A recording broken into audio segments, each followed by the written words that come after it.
বন্ধুরা, আপনারা জানেন মিডল ইস্টে ইসরায়েল ও হামাসের মধ্যে যুদ্ধ চলছে। সেই যুদ্ধের ময়দান থেকে আজকের সবথেকে বড় আপডেট আপনাদের মধ্যে শেয়ার করব। সেই খবরটি হলো, ইরানের রাজধানী তেহরানে হামাসের রাজনৈতিক নেতা ইসমাইল হানিয়া নিহত হয়েছেন।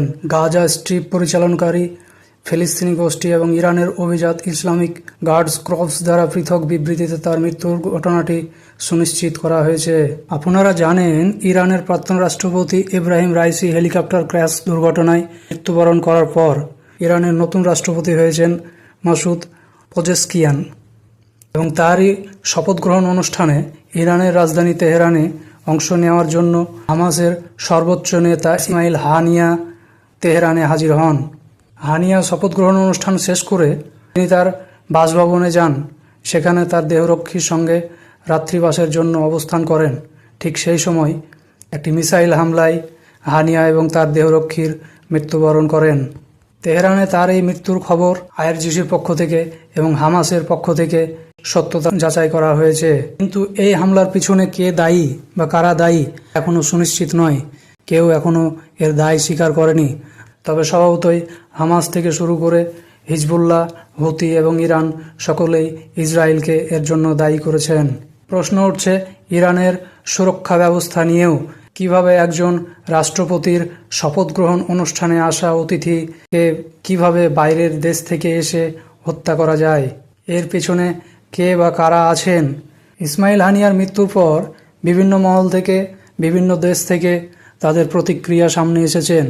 হামাসের সিনিয়র কর্মকর্তা সামি আবু জুহরি তার বিবৃতিতে বলেছেন, ব্রাদার হানিয়াকে ইসরায়েলি দখলদারিত্বের দ্বারা এই হত্যাকাণ্ড একটি গুরুতর বৃদ্ধি, যার লক্ষ্য হামাসের ইচ্ছা এবং আমাদের জনগণের ইচ্ছাকে ভঙ্গ করা। আমরা নিশ্চিত করছি যে এই বৃদ্ধি তার উদ্দেশ্য অর্জনে ব্যর্থ হবে। তিনি আরও বলেন, হামাস একটি ধারণা এবং একটি প্রতিষ্ঠান বা একটি ব্যক্তি নয়। ত্যাগ নির্বিশেষে হামাস এই পথে চলবে এবং আমরা বিজয়ের ব্যাপারে আত্মবিশ্বাসী। ইরানের সর্বোচ্চ নেতা আয়াতুল্লাহ আলী খামেনি একটি বিবৃতিতে বলেন, অপরাধী ও সন্ত্রাসী ইহুদিবাদী শাসক আমাদের বাড়িতে আমাদের প্রিয় অতিথিকে শহীদ করেছে এবং আমাদের দুঃখিত করেছে, কিন্তু এটি নিজেদের জন্য একটি কঠোর শাস্তিও প্রস্তুত করেছে। হিজবুল্লাহ তাদের বিবৃতিতে বলেছেন, হামাস আন্দোলনে আমাদের প্রিয় ভাইদের সাথে এই মহান নেতাকে হারানোর সমস্ত বেদনার অনুভূতি, শত্রুর অপরাধের প্রতি ক্ষোভের অনুভূতি, আমাদের আন্দোলনের নেতারা তাদের জনগণকে নেতৃত্ব দিচ্ছে বলে গর্বের অনুভূতি ভাগ করে নিই। আমাদের মুজাহিদদের শাহাদাতের জন্য। ফিলিস্তিনের প্রেসিডেন্ট মাহমুদ আব্বাস এই হত্যাকাণ্ডের তীব্র নিন্দা করেছেন। এটিকে একটি কাপুরুষোচিত কাজ এবং এটি একটি বিপজ্জনক উন্নয়ন বলে বর্ণনা করেছেন। অফিসিয়াল ওয়াফা বার্তা সংস্থায় একটি বিবৃতিতে বলা হয়েছে, প্রেসিডেন্ট ফিলিস্তিনদের ঐক্যবদ্ধ হওয়ার এবং ইসরায়েল দখলদারিত্বের মুখে ধৈর্য ও অবিচল থাকার আহ্বান জানান। চীনের পররাষ্ট্র মন্ত্রণালয়ের মুখপাত্র লিন জিয়ান বলেছেন, আমরা এই ঘটনার জন্য অত্যন্ত উদ্বিগ্ন এবং দৃঢ়ভাবে এই হত্যাকাণ্ডের বিরোধিতা ও নিন্দা করছি। গাজার যত তাড়াতাড়ি সম্ভব একটি ব্যাপক ও স্থায়ী যুদ্ধবিরতি অর্জন করা উচিত।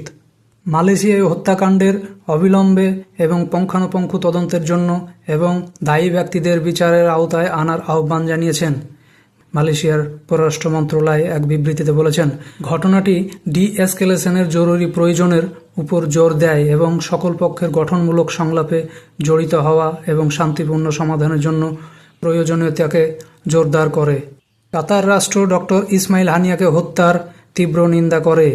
এটিকে একটি জঘন্য অপরাধ, একটি বিপজ্জনক বৃদ্ধি এবং আন্তর্জাতিক ও মানবিক আইনের স্পষ্ট লঙ্ঘন বলে মনে করেন। বেপরোয়া ইসরায়েলি আচরণ এই অঞ্চলকে বিশৃঙ্খলার দিকে নিয়ে যাবে এবং শান্তির সম্ভাবনাকে ক্ষুণ্ণ করবে। রাশিয়ার উপরাষ্ট্রমন্ত্রী মিখাইল বোগদানভ বলেছেন, এটি একেবারেই অগ্রহণযোগ্য রাজনৈতিক হত্যাকাণ্ড এবং এটি উত্তেজনা আরও বৃদ্ধির দিকে নিয়ে যাবে। তুরস্কের পররাষ্ট্র মন্ত্রণালয় একটি বিবৃতিতে বলেছেন, হানিয়ার হত্যা আবারও প্রমাণ করে যে ইসরায়েলের নেতানিয়াহু সরকারের শান্তি অর্জনের কোনো ইচ্ছা নেই। ইয়েমেনের হুতি বিদ্রোহীদের পক্ষ থেকে বলা হয়েছে, ইসমাইল হানিয়াকে টার্গেট করা একটি জঘন্য সন্ত্রাসী অপরাধ এবং আইন ও আদর্শ মূল্যবোধের স্পষ্ট লঙ্ঘন, বলেছেন ইয়ামানি হুতিদের সর্বোচ্চ বিপ্লবী কমিটির প্রধান মোহাম্মদ আলী আল হুতি। সকলের অভিযোগ ইসরায়েলের দিকে থাকলেও ইসরায়েল এখনও পর্যন্ত তাদের কোনো বিবৃতি দেননি। ইসরায়েলি সংবাদ মাধ্যমের মতে নেতানিয়াহু তার মন্ত্রিমণ্ডলদের চুপ থাকার জন্য নির্দেশ দিয়েছেন। আপনাদের কি মনে হয় বন্ধুরা, এবার কি হতে চলেছে মিডল ইস্টে? ইসমাইল হানিয়ার মতো নেতার মৃত্যুর পর এবার কি করবে হামাস, হিজবুল্লাহ এবং হুতি? আপনাদের কি মনে হয়? আপনারা আমাদের কমেন্ট বক্সে কমেন্ট করে জানান এবং পরবর্তী আপডেট খবর আপনাদের সম্মুখে নিয়ে আসব। খোদা হাফেজ।